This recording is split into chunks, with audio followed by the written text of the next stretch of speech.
Crime, Wine, and Chaos contains adult language and graphic content. Listener discretion is advised. Just because we're paranoid, Chaos Kids, doesn't mean we're not being followed. I'm Naomi. Ew, I'm Amber. This is Crime, Wine, and Chaos.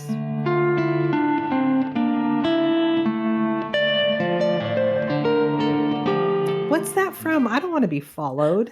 I don't know if it's from anything. I don't like it. I don't like it. Whoa, that's a jug of water. You okay? Oh my God. What the fuck just happened? Oh my God. You usually have a little mason jar and I just see this. Made me I'm my water sorry. You say that every Jesus episode. Christ.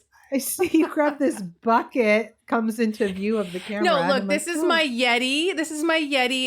It's a fancy Mama Jamma, like real But deal yeah, water it's bottle. cool. But how many ounces is that? It is, I believe it's 34 if I measured correctly. And the reason why, thank you for asking. The reason why is because I have been getting back into good routines.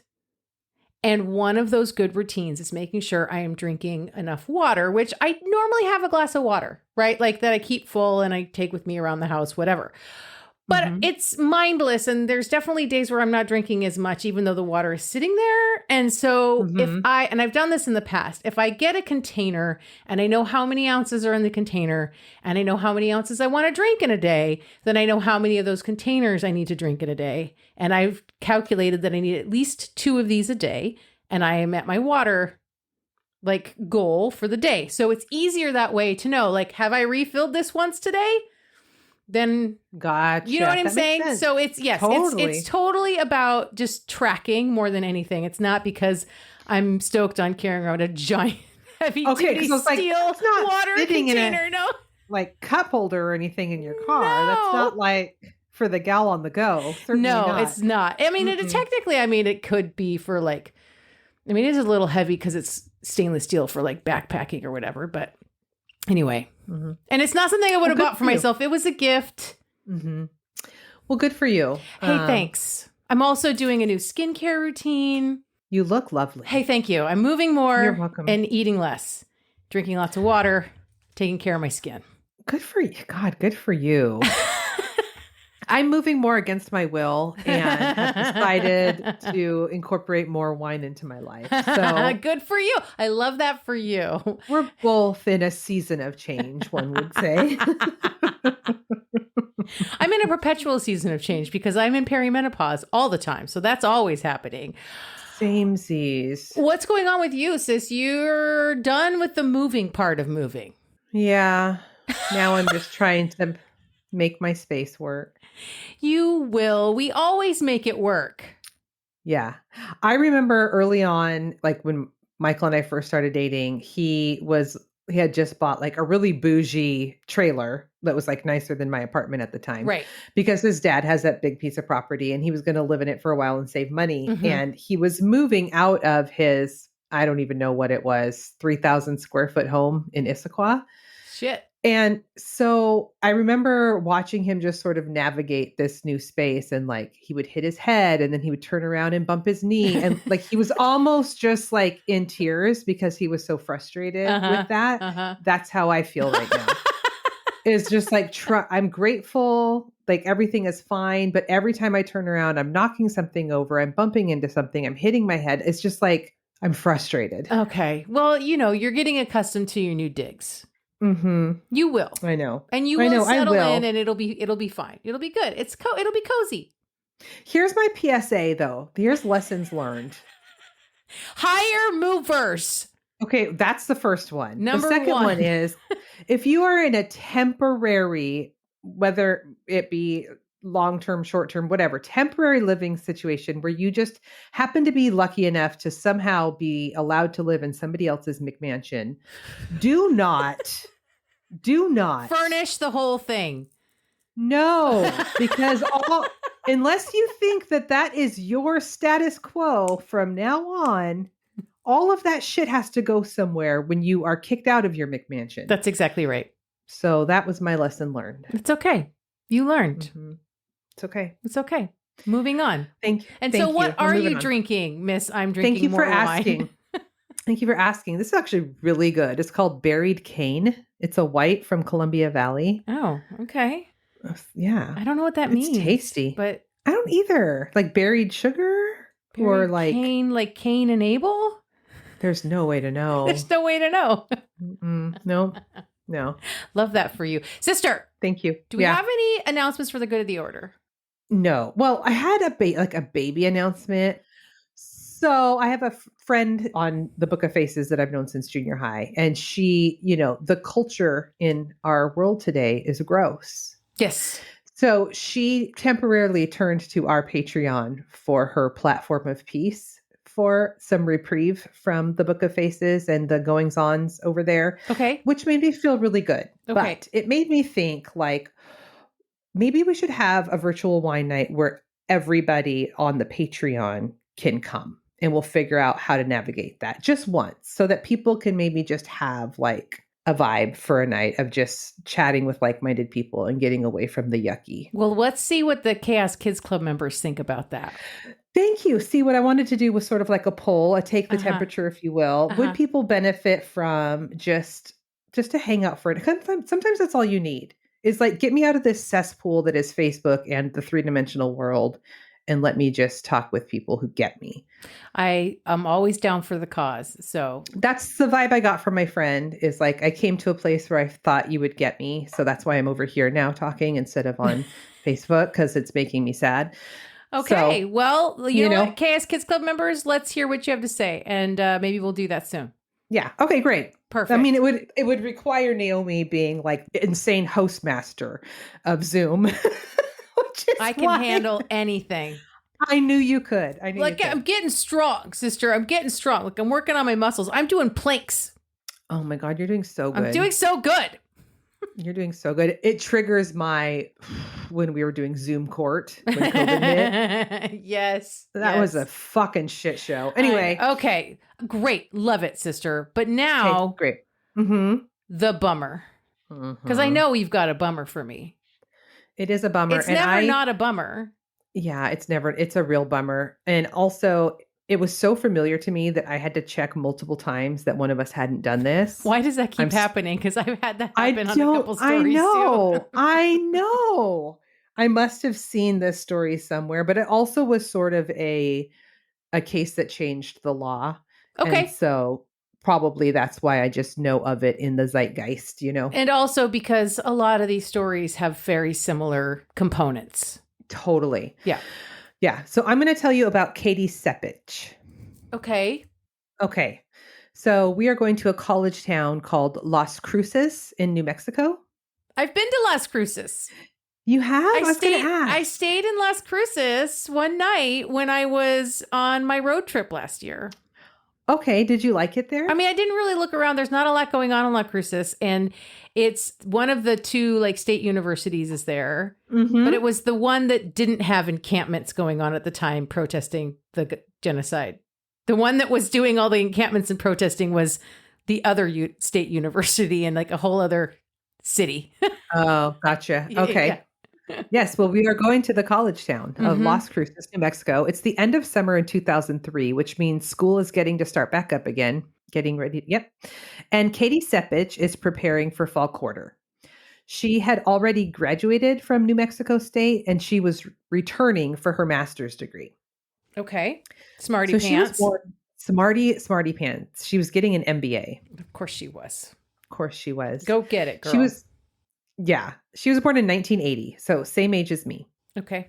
And her dad, David Sepich, says that as a kid, she was a character. Like she would get grounded for something and then she would start negotiating the terms. Yeah. She maybe would have made a good attorney. Her mom, Jan, said that Katie just sparkled. She loved to make kids laugh and everyone who met her just loved being in her energy. This show that I was watching, sometimes when you're watching something and you try and do a screen grab so that can be one of your photos for the episode and it won't let you. Yeah. I tried and tried and tried because I'm not kidding. She was the cutest child I have ever seen in my life. Oh. So stinking cute. So you'll have to just go watch the thing so you can see. So during this time, Katie was working as a server during the week, and she was also working a beverage cart at the like country club on the golf course on the weekends. Okay. So a lot of people in the community knew Katie. Sure. Mm-hmm. Especially the drinkers. Oh yeah, and like the well-to-dos Yes. at the country club, you know. Uh-huh. It was the Friday before Labor Day weekend, and she's going to finish her shift at the restaurant before going out with friends for the night.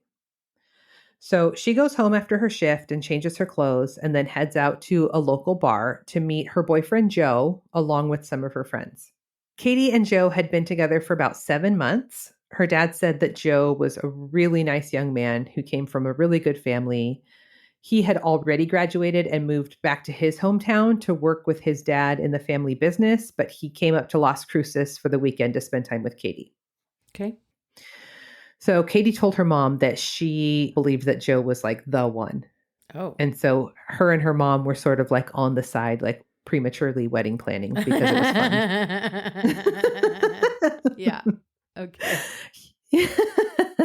Joe had bought her a ring that she always wore. It wasn't like specifically an engagement ring, though. They didn't say like promise ring or engagement ring, but it was a really pretty ring that she always wore. So Katie and her family are originally from Carlsbad, New Mexico, but she moved to Las Cruces after being accepted to the university, and she loved it there. Las Cruces is pretty close to El Paso, so they have like all the big city amenities you might need, but it's got a pretty small town vibe. So Katie was into that. Even though it's a small town, there's always a surge in population every fall when college is about to kick off, right? Yep. That's got to be weird if you just live there and you're not affiliated with the college. I mean, it's like living in a tourist town. You know? I kind of would hate that. Yeah. When it became like people, tourist season. Yeah. A lot of people that live in tourist towns full time do hate that. Yeah. Yeah. Yeah. I would. Okay. So there's not a lot of crime there, but law enforcement always beefs up their officers, like specifically for that Labor Day weekend, knowing that a bunch of young adults are going to be coming in and partying. There's just a lot of like drinking and driving and alcohol shenanigans, right? Yeah, totally. So Katie meets up with her boyfriend and her group of friends at a local bar, and they end up closing down the bar. And at 2 a.m., they head to a friend's house to keep partying there. Oh, to be 21. I know. I'm like, probably the time that they met up was already past my bedtime. Yeah, exactly. Like the first time at the bar. Yes. Yeah. Totally. God. They're like rolling in for the post-bar party is like right around the time Amber's waking up for the day. No shit. I'm having coffee and you're still drinking a gin and tonic. Yeah. Ugh. God. Yeah. So they go to this house party. It's about 5 blocks away from Katie's house. They're at this party, having a good time, until Katie walks in on Joe kissing another woman. Joe. Oh, Joe. Not the one. Yeah. Okay. First of all, who's stupid enough to cheat, period, but to cheat at a house party that your girlfriend is at with you? I mean, to be 21. I mean, this is so dumb. So fucking dumb. These were talking about people whose prefrontal cortex is not yet developed fully, Amber. Like, No. I think there's more cortexes in Joe's brain that aren't developed at this point, honestly. Well, we do know that young women's brains develop faster than young men's. Yep. So, of course, they get into a huge fight. Katie tries to find her purse. She can't find it, but she is like, fuck it, I'm leaving. She decides to walk home. She leaves her purse behind. No. God damn it. Yep. She doesn't have her keys. She doesn't have her phone. Nothing, right? Bad drunken decision made out of high emotional volatility. God. I know. And not that I haven't done it. I'm just... Oh, we've all done it. And nobody went with her. Nobody followed her. Nobody.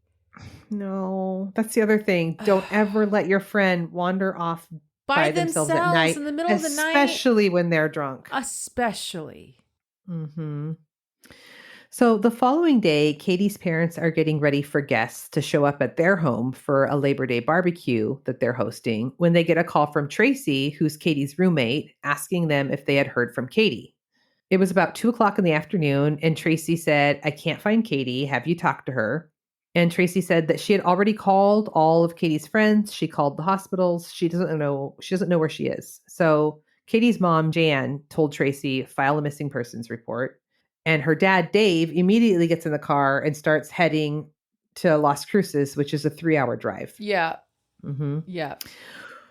When he gets to Katie's house, he knows immediately that something is wrong because at Katie's house, there's an officer, a victim's advocate, and a police chaplain. Oh, I know.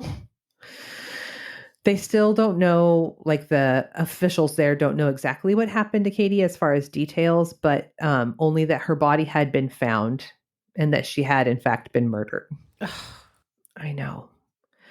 Her dad, Dave, had to go and identify her body, which was obviously horrific. Based on the condition of her body, it was obvious that she suffered severe trauma.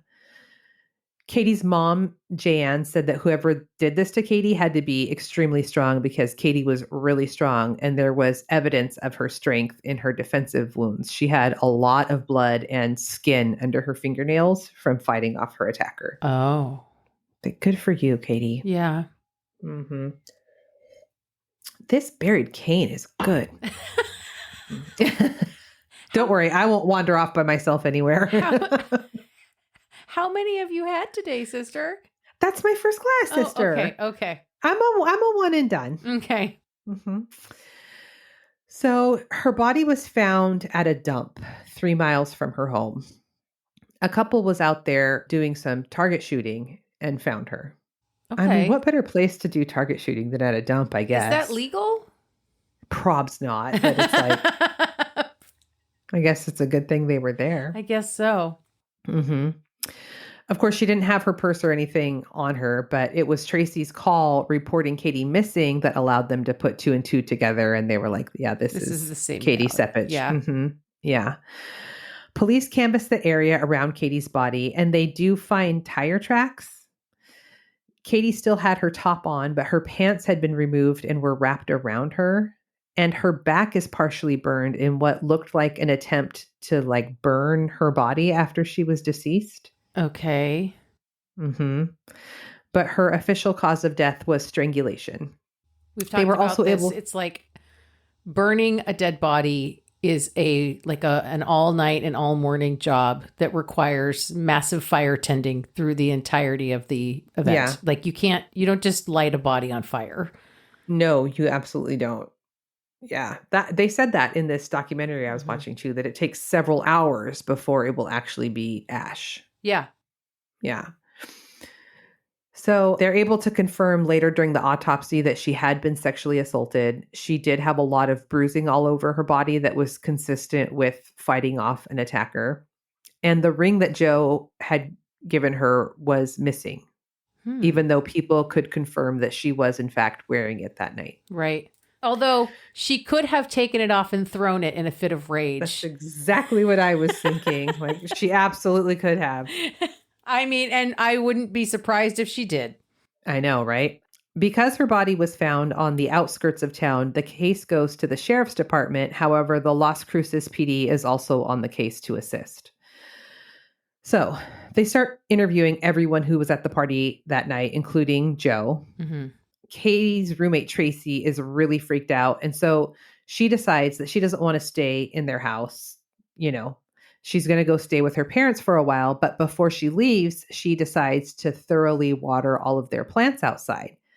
So she's out there with the hose and goes around the side of the house, which was a spot that you otherwise wouldn't be walking through at all. And that's where she finds Katie's shoes. At the side of the house? Mm-hmm. So Tracy calls the police to have them come out and collect the shoes. And she was able to verify that those were the shoes that Katie was wearing the night of the party. And police could see that in that shoe spot that the gravel was disturbed, like there had been a struggle right there. So they concluded that this is where the initial attack happened. Like she made it all the way home. But she didn't have keys. and she didn't have her That's phone. exactly right. And so she's outside, probably scoping out her own house to see if she can break in. That's exactly right. The gravel spot was directly below her bedroom window, which they always left kind of cracked because they had an air conditioner unit. Yep. So she was trying to get in without her keys. Yep. Mm-hmm. Her roommate's mom was actually there visiting them and asleep inside the house. But Katie, obviously didn't want to wake her up by ringing the doorbell at, 3:00 in the morning. And she didn't hear any of this. Mm-mm. God, it's like she made it all the way home. She was right there. She was going to climb in her own window. She was right fucking there. I know. And she took her shoes off? I don't know if she took them off or if they came off during the struggle. Maybe they were sandals. So maybe if she had to climb up on a fence or something, that could be tricky. I don't know. So some of Joe's responses in his interview initially didn't make a lot of sense to the investigators. He says that he was trying to get a hold of her and he sent her multiple texts and voicemails, which investigators thought was odd since her phone was still at the party. It's possible that he didn't know that and that maybe her phone was on silent or the party was loud enough that he didn't hear her phone ringing when he was calling. Maybe. But they did confirm that he did in fact call multiple times. He also said that he and some of his friends left to go look for her and even drove by her house but couldn't find her, which is also odd because presumably she did make it straight there. And I don't know. She was what'd you say, 5 blocks away? Mm-hmm. Okay. Yeah. He also refuses to provide a DNA sample and he left town shortly after his interview. Oh, Joe. Yeah. And then he refuses to speak to them. Mm-hmm. The investigators say, "Oh, Joe." So they bring in a cold case detective, Ricky Madrid, for a fresh set of eyes. And the biggest piece of evidence was that DNA under Katie's fingernails. But it had no match. And so it was just listed as an unknown male. Mm-hmm.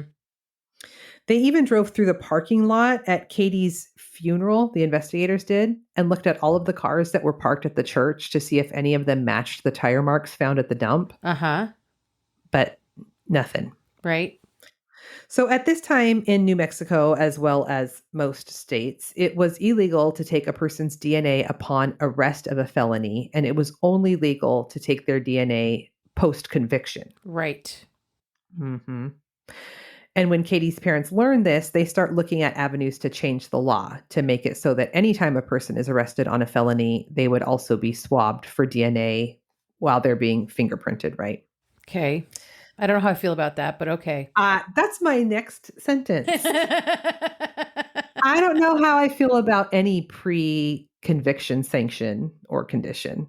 Well, I was thinking about the Phantom of Heilbronn and what we learned about Germany's laws around DNA. Mm-hmm. Totally. Or the guy in From Here who was murdered and he was held in county for 2 years pre-conviction and then was... Oh, of Arpana? Arpana. Yes. Thank you. Mm-hmm. This is why pre-conviction sanctions could really not be good. Yeah. But anyway, her parents wanted there to be a wider net cast of we need to have these people in CODIS. So, okay, but what they do have is the bedding that they took from Katie's room once they knew that her house was also a crime scene. And they figured at the very least, Joe's DNA would be on her bedding just from normal couple goings on, right? Yes. They did find male DNA on her bedding that did not match the DNA from under Katie's fingernails. And when Joe learns of this, he voluntarily provides a DNA sample, which matches the sample on the bedding, and he's officially removed from the suspect list. See, this is what I'm saying. No one's getting my DNA voluntarily unless it is literally to clear my name for murder. And that's what Joe should have just done. I didn't do this. Here's my DNA. Yes. Although I can see a world where he's going to think maybe he doesn't know all the details of the case. And of course, his DNA is going to be on her somewhere. He doesn't also want to falsely implicate himself. I mean, yes. Maybe they had sex that day. I mean, sure, it's sure. He could have fucked himself. Sure. I hear you. Mm-hmm. It's tricky either way. So they also received voluntary DNA samples from the other men at the party that night, and none of them were a match. So This is going to be they're a like, rando. God, it's like you're in my brain. My next sentence is, this is a random stranger attack, which is fucking frightening and the hardest to solve. The hardest. Yep. Then investigators get a call from the state CODIS lab and they have a hit. In CODIS. And this is, and this that they is didn't have before. 3 years later. Oh. 3 years later. I should have led with that. I'm sorry. 3 years later. That makes more sense. I'm like, wait a minute. That was. We just did a hard pivot right there. I'm sorry. 3 years later. 3 years later. And the name attached to this DNA is Gabriel Avila. He was in prison for an attempted assault that took place a few months after Katie's murder, but it took a few years before he was convicted and before his DNA was entered into CODIS. Mm-hmm. He had been stalking another woman from the university. He broke into her home, likely to rape her and kill her, but he didn't know that her roommate was home. Mm. So the women called 911 and he was caught outside of her apartment with a very large knife on him. And initially, the judge did not hold him on bail. He was released and told to return to court on Monday. And when the judge did that, he fled to Mexico. I don't understand. Listen. They keep people on like ridiculous sized bails for non-violent shit. And then they let guys with giant knives who break into women's apartments just, you know what, just report back later. It's fine. What? Maybe, I know you have a good weekend. I'll see you Monday. Maybe if he had had a little pot in his pocket, right, he would have been held. Mm-hmm. Okay. Yep. Yeah. So he fled to Mexico, and it was 3.5 years before he was brought back and sentenced and taken to prison, where his DNA was finally taken. And who knows what he did while he was in Mexico? For sure. For sure. Yeah. So investigators get to work on building their case against this guy. They talk to his ex-wife, and they're able to get the information for the vehicle that he would have been driving at the time that Katie was killed. She told them that he drove a truck that she has since sold. However, because she sold his truck during one of the times that he was either in jail or fled to Mexico, because she was like, this guy's trouble and I need to get the fuck away from him, right? But before she sold his truck, she went through it and cleaned it all out. And inside the truck, she found a ring that was later confirmed to be Katie's ring. Holy shit. Mm-hmm. Mm-hmm. Little trophy. A little trophy, yep.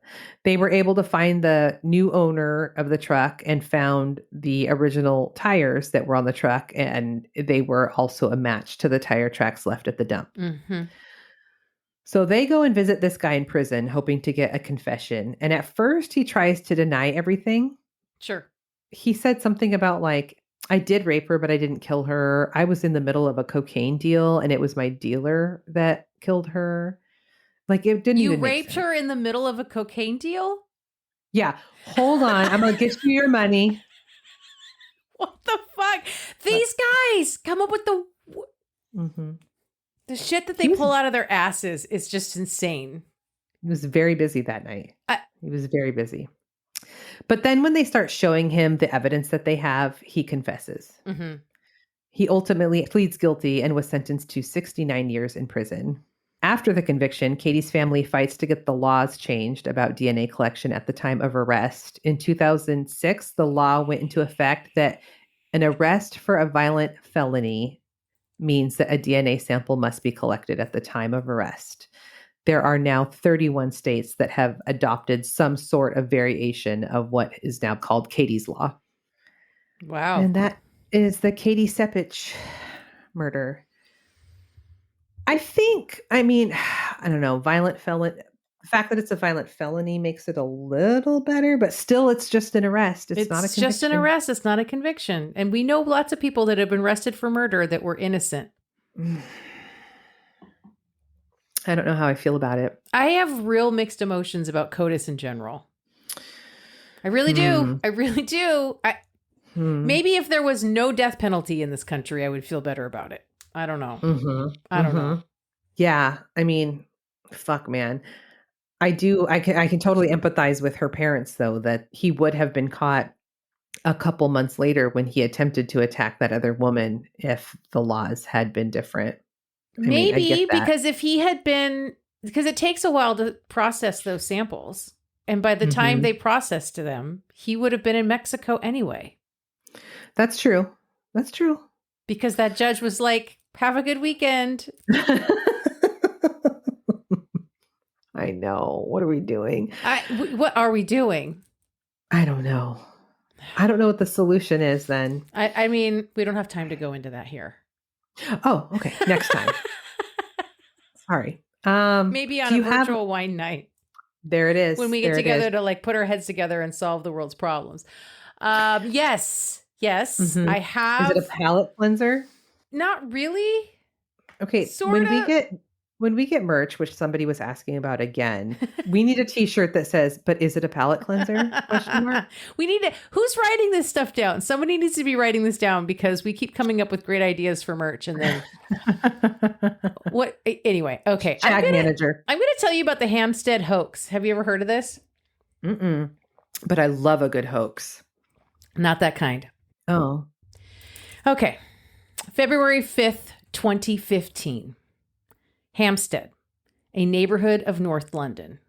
Parents of primary schoolers get an email from the school that they all attend, telling them that there had been some allegations made that the school and the police had dealt with. They had investigated, found no evidence, and closed the case. It's very vague. The parents are confused, and the email was so vague, so some of them started doing their own internet digging to find out more. And that's when they start to discover links to thousands of social media posts and videos, receiving tens of thousands and in some cases millions of views of some truly unimaginable accusations. Oh, God. The most viewed and viral of them all was a video with 9-year-old, these children's names are not their real names. Okay. 9-year-old Abigail and her little brother, 8-year-old Joseph. 2 students at the primary school that these parents' children attend. And they are describing all manner of sexual abuse. Oh. The 2 children are on camera while they are being asked questions by a man off camera. The man says, "What did they do to you?" And one of them says, "They do sex. They touch each other. They have plastic willies and they stick them in our bottoms." Holy shit. Also, some parents' children are on the internet in this interview without the parents knowing that this... No. Just these 2. These 2 kids. Okay. Who does? Who sticks it in your bottom? Social services, everybody, all of them. Who? Everybody. Oh, God. There are a series of videos with these 2 children making allegations of abuse against their father, teachers, and parents of their classmates. Wow. And the parents, upon discovering these videos, are in absolute shock. It's all so unbelievable. In one video, Joseph says there's a big church in Hampstead where they all go together to do these sexual acts with the children. They claimed parents would also come into the school while school was in session and abuse their own children and other children in their class as well.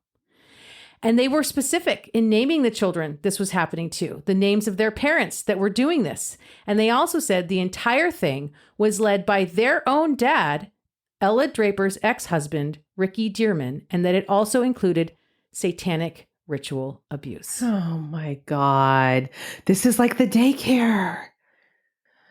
Oh, God. The children described this ritual abuse in one of the videos, saying that they killed babies, ate them, drank their blood, danced with their skulls in the church. Okay. And the parents named as participants are just floored. Like, it's one thing altogether to be accused of being a pedophile. It's a whole other level to be then named as a satanic pedophile. The whole thing was so unbelievable, but all these videos with all these views also had all these comments, and people were sharing them and believing every word.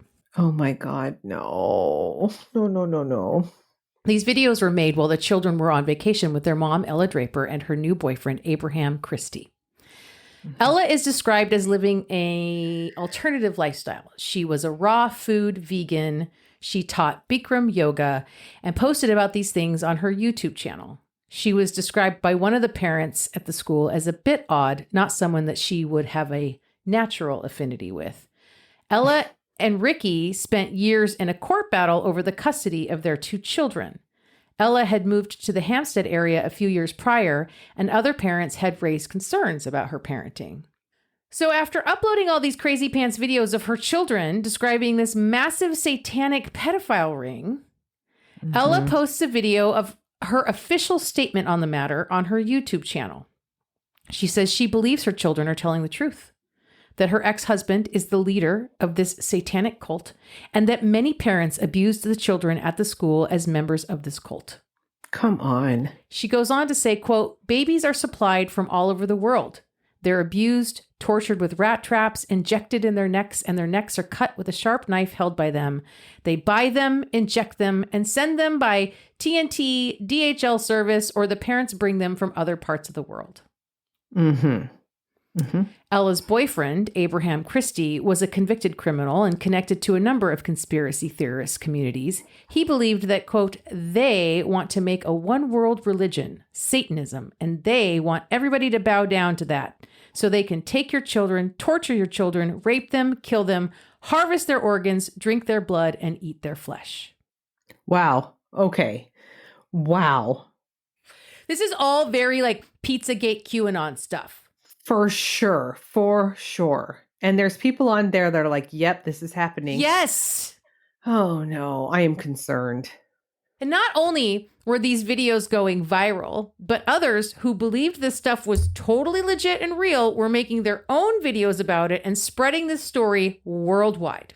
I'm sure. And really, all these people already thought the world was controlled by baby-eating satanic pedophiles.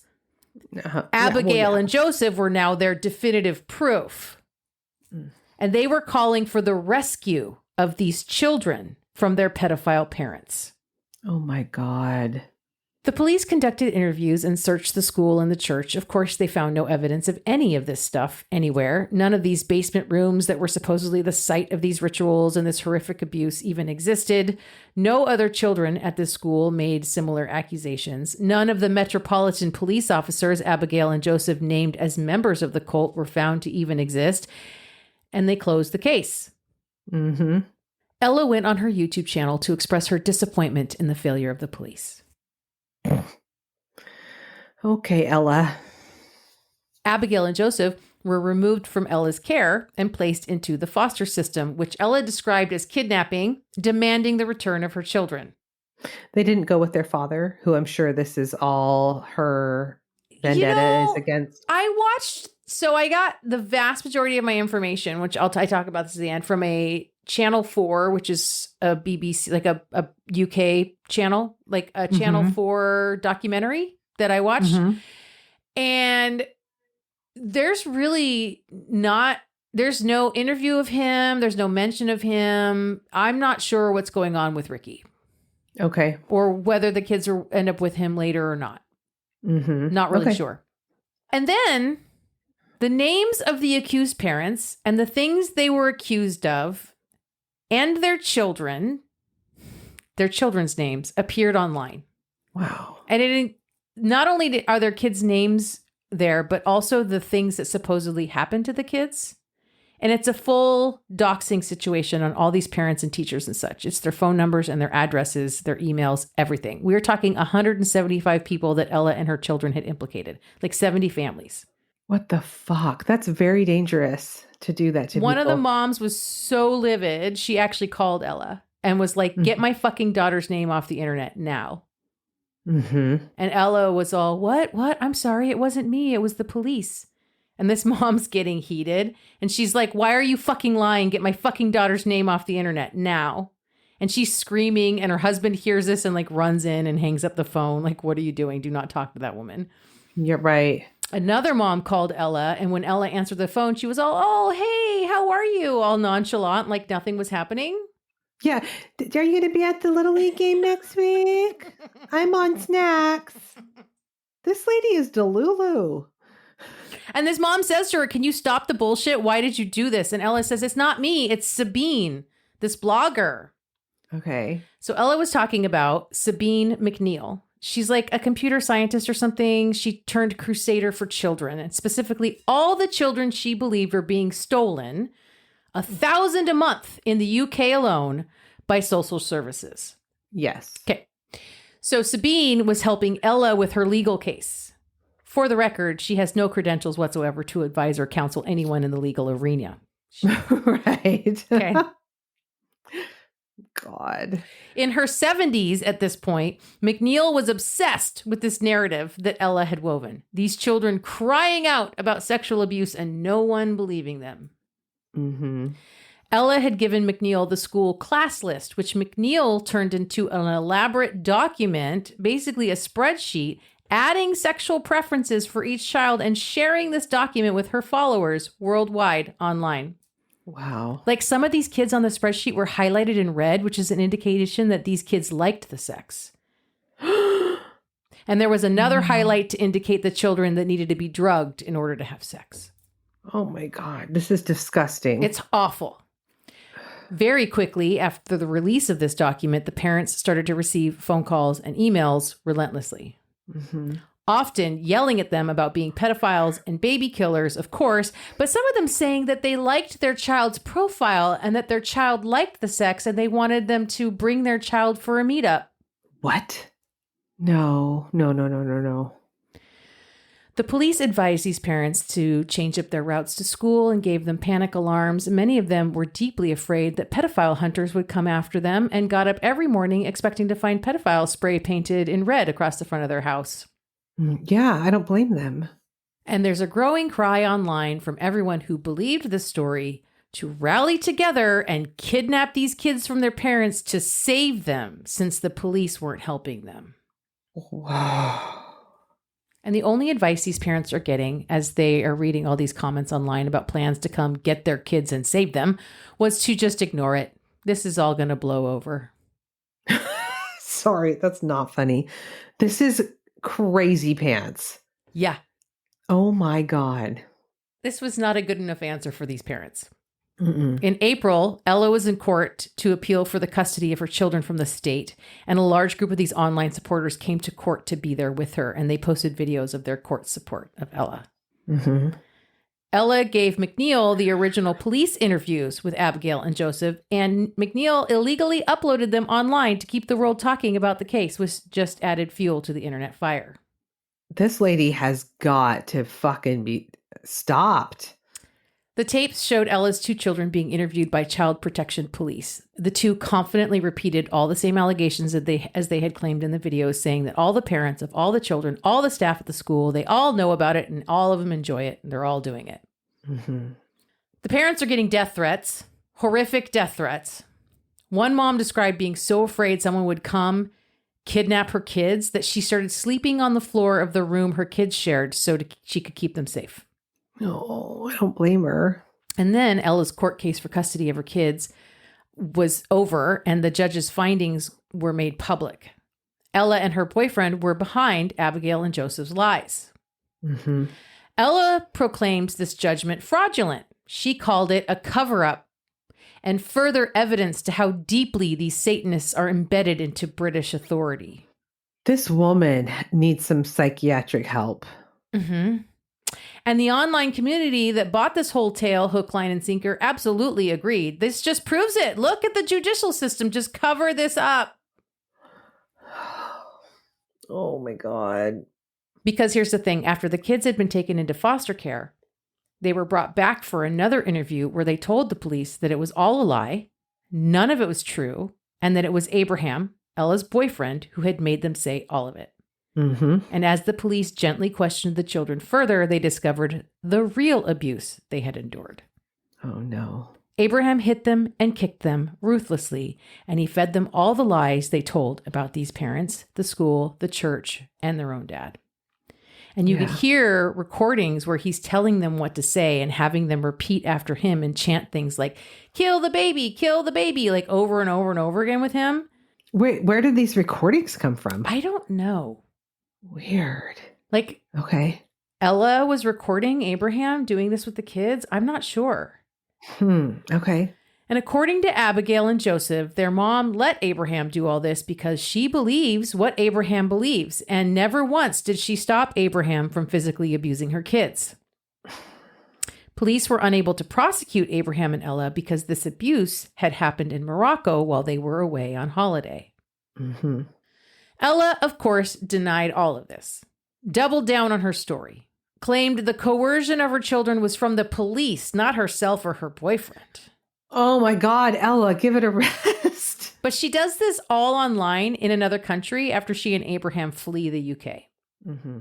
And now that the fans had been flamed even more with this clear cover-up by the high courts of the UK, the truth tellers who crusaded for the protection of all these kids from these satanic pedophiles started showing up in Hampstead.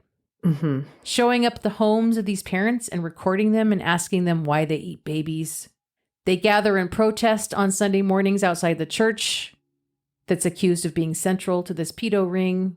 20 or 30 of them come every Sunday morning to yell at the parishioners and accuse them all of this heinous shit and scream at the police standing outside to protect the church about them protecting baby murderers. Okay. The online videos become more threatening. One of the details of the accusations about this group of parents and teachers was that as members of this satanic cult, they all had devil tattoos on their genitals. Sure. That's exactly where you put those, right on the genitals. Just slap it on there. That's right. Mm-hmm. And this online mob wanted them to prove their innocence by letting a doctor or somebody check them for these tattoos, and encouraged each other to put together a group to go find these parents and check their private parts for this tattoo. Sorry. You want to clear your name? You better drop your pants and let me see what you got going on under there. It just keeps getting weirder and weirder. Right? Oh my God. And the parents are reaching out to the police, basically begging them to do something about all the shit. And the police are at a loss. Legally, there wasn't really anything they could do. The laws had not caught up with the internet crimes. And they really still thought it would all just run its course and go away on its own. And they just weren't much interested in trying anyway. Okay. They also told the parents that they would never get CPS to back them on a charge of harassment. Like, good luck with that. Okay. One of the moms went undercover online, creating numerous sock accounts and spending hours a day infiltrating these conspiracy groups to watch them, understand them, and track them. She makes friends with these people on these fake accounts. And then she bands together with other people who are working on the same thing, and they create a website dedicated to exposing the lies called Hoaxstead Research. Through collecting all this information online, printing off binders full of screenshots, they determined that at least 18 different laws had been broken, but the police tell them there is no public interest in prosecuting the case. No public interest? No. Okay. It's not for the public good. There's no public good in that. Yeah. This doesn't sound fun. I don't want to. Right? What? Okay. The conspiracy community was not letting up. Even YouTubers in the US are making videos talking about what's going on in Hampstead. And they're talking about, like, let's go to Hampstead. Let's go to Hampstead, bust in their doors, and take blood samples from these kids to see if they're being drugged. Oh my God. One of these guys is raising money on his website to pay for his trip to the UK so he can do this, do the investigating that the police won't do. Mm-hmm. Some of the moms are literally preparing for a physical confrontation with one of these people or a group of these people. And that guy, Rupert something or other, he does show up in London. And the mom that had infiltrated this group knew his every movement because she had befriended this whack job. And he posted a picture online of himself outside the school, claiming to have a knife. Oh my God. So the moms track his every movement, track him to an address in South London, send it to police, and he is arrested. Thank God they're finally doing something. This is like mid-September 2016. This shit has been going on for a year and a half now. God. Rupert is sentenced to 9 months in prison for the harassment with a lot of help from the evidence gathered by these moms. Mm-hmm. Through all of this, Ella and Abraham are living in hiding in Spain and continuing to post about it, do interviews with people who believe them, promoting their campaign to regain custody of Abigail and Joseph. Oh my God. Sabine McNeil ends up getting a pass, and the police decide not to pursue charges against her, even as she continued to perpetuate the narrative of this satanic cult in her online videos. But the parents fighting all this shit knew that the only way to stop all this was to stop McNeil, because she was like the main voice. Mm-hmm. Oh, yeah. She's behind all this. And they finally convinced CPS to reopen their case, and the decision was made to prosecute. Good. So in 2016, the same year that wackadoo came from the States and got himself arrested, a judge slapped a lifetime restraining order on McNeil. This was a stalking case. Wow. Within 7 to 10 days, McNeil breached the order. She just could not stop. Mm-hmm. She was arrested multiple times for breaching the order over the next few years, and in 2019, she was finally convicted and sentenced to 9 years in prison, of which she served 4. The presiding judge said Sabine McNeil was the UK's worst troll. Holy shit. In an interview for that Channel 4 documentary that I was telling you about, it aired in 2024. Sabine McNeil stands by it all. They interview her in this documentary near the end, and it's wild. She says that she cannot accept the verdict that sent her to prison. Okay. Quote, sorry, I can't. What? I need to know. All I can do is suffer. Suffer it like Jesus Christ did. Stop it, Sabine. It's not a time to bring up JC. That's not the move. God damn it. I laughed so hard when I saw that. Oh my God. She's wild. In fact, the interviewer for this documentary, she's like real good. And so she's sitting in there in this interview with Sabine, and she's like, I spent time with these moms, and I've, gotten to know them. And, I don't think that they did these things that and this Abraham guy is like bad news or whatever. And literally Sabine gets this like this dissociative look on her face. Like she's just stepped out of herself, and she says, I can't cope with that. I can't cope with that.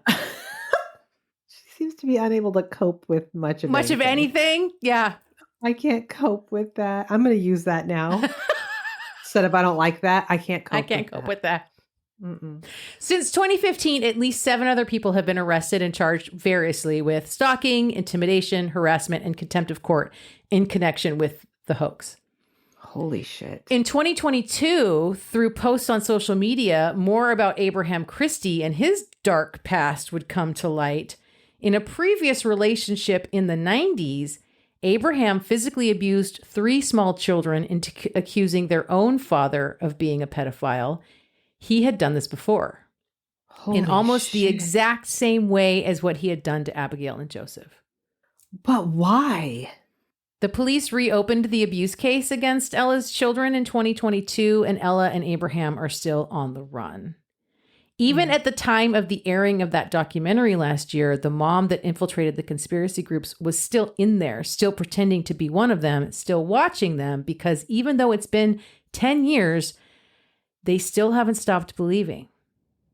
And I will say this, the reason why I even know about this story and put it on my list was because I was scrolling on TikTok. This was a while ago, but I was scrolling on TikTok and I landed on a video, and it was video of Joseph and Abigail talking about what happened to them, quote unquote.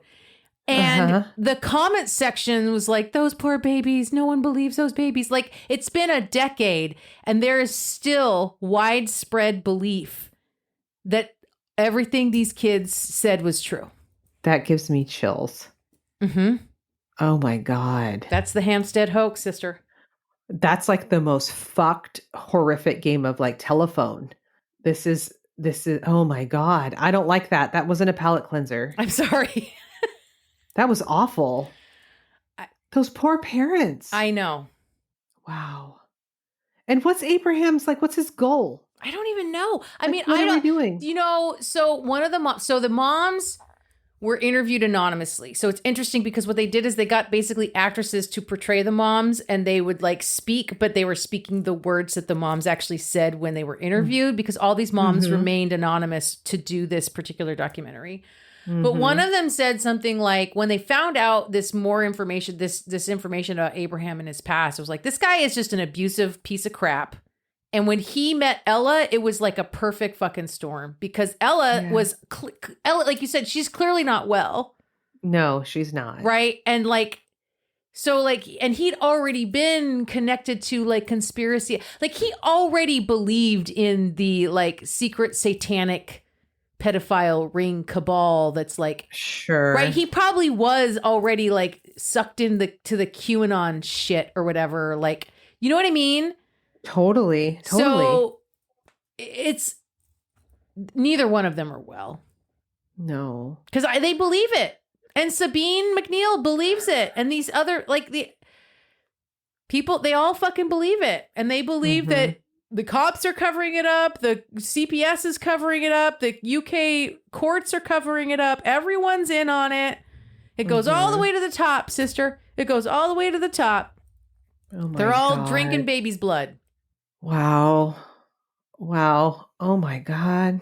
Those poor kids. I hope they're okay. I hope they found some permanent placement that has been healthy for them. Me too. Me too. Yeah, because these would be almost grown kids by now, because this was 10 years ago. And they're grown. They'd be 18 and 19 years old by now. Yeah. Wow. That's like the ultimate example of like mom's new shitty boyfriend. You know? No kidding. Oh my God. No kidding. And like you can see little clips. They have like little clips of their interviews with the police.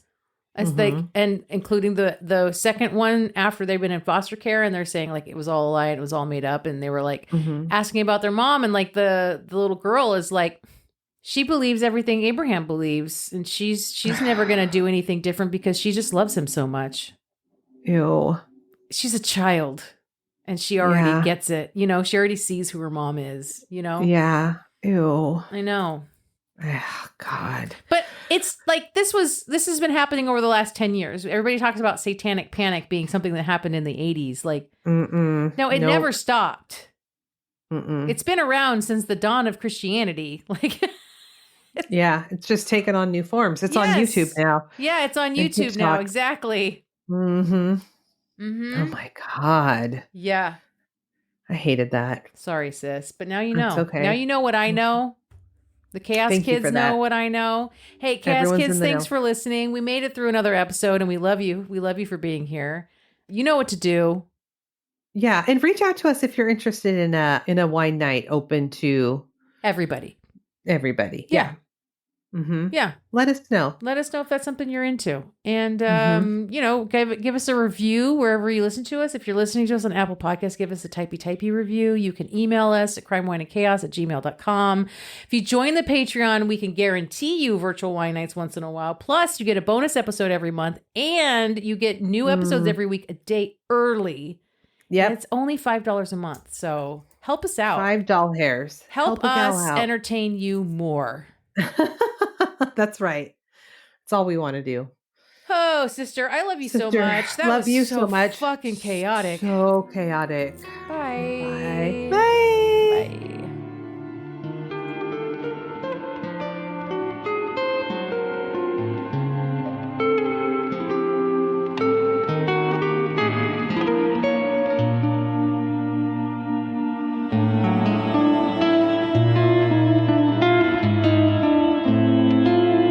Crime, Wine, and Chaos is produced by 8th Direction Records.